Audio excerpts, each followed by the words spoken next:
you know, and all of that other good stuff. So let me go ahead and go back to video physics. I'm going to go ahead and share the data file with graphical. You'll notice that it's not in the not in the top bunch of apps. So I'm going to go to open in, and then I'll slide over and you'll see import with graphical. I'm just going to select on that. Once I select on that, you'll see pretty much some of the same graphs. We don't necessarily need the graphs right now. What we need are the data sets. So I'm going to select on my options key in the upper right hand corner. And then from there, I want to go to table, navigate down to table. So now you'll see that we have a table of numbers. All right. So with the table of numbers, I am just going to share this. So I'm going to go to the share button again. It's in the upper right hand corner. And I am going to open in. And I want to open this in Microsoft Excel. So it says copy to Microsoft Excel.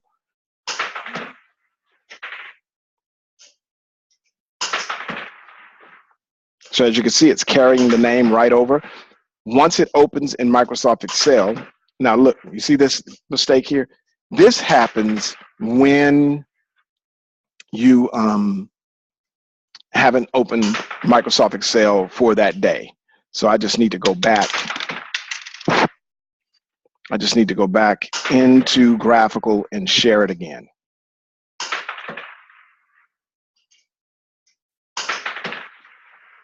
All right, so now you'll see that I need to convert and edit. So convert and edit is up in the upper right-hand corner.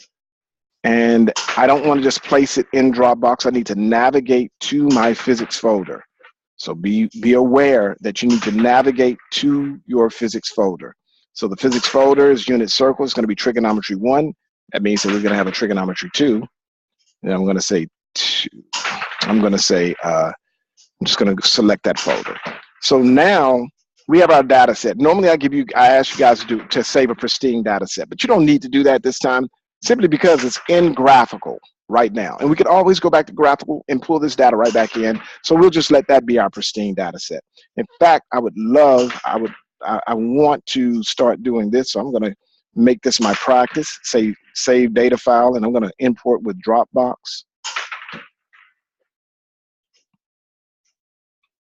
So I need to do that again. Video with points, open in. Oh, it's doing it. Oh, I didn't mean to do video with points. Shoot. All right, so it's data file, open in. And then I'm going to import with Dropbox. So I didn't do this before, but this allows you to work on your desktop. So you could take the information that you collect with your iPad, which is really quick, and then you can just move it to your folder here. Ooh, was that the wrong one? Nope, that was right.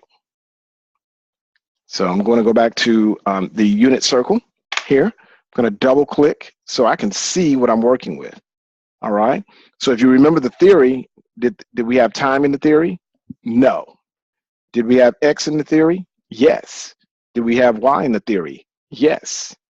Did we have X velocity in the theory? No. Did we have Y velocity in the theory? No. All right, so you guys get that. Awesome, huh? So see how this is looking weird? Okay, there we go. So I'm just gonna go ahead and select on time. We don't need it. I'm just gonna go ahead and delete it. And I'm gonna delete my X velocity and my Y velocity. Now you'll hear me talking about you don't wanna delete stuff, but we actually have this original file in Dropbox now. It's in video physics, it's in graphical. So we have it like saved 3 times, okay? So the first thing that we want to do is we want to find our radius. If we go back to the assignment, you'll see where we're trying to find the radius. And make sure you put your units in and let you know, I mean, at least it lets others know that you, what you're doing, okay? So let me see what else we have here. So the radius, we got to start off with the radius, and then we're going to do the angle. And this angle is going to be in degrees. So I'll just put DEG. And then we're going to have another angle here. And this angle is going to be in radians. No, that's totally wrong, man. Totally wrong. So this angle is going to be in degrees. And the other angle is going to be in radians because Microsoft Excel is going to produce radians for us. After that, we're going to have ourselves our trigonometric functions, and we'll talk about that in the next video.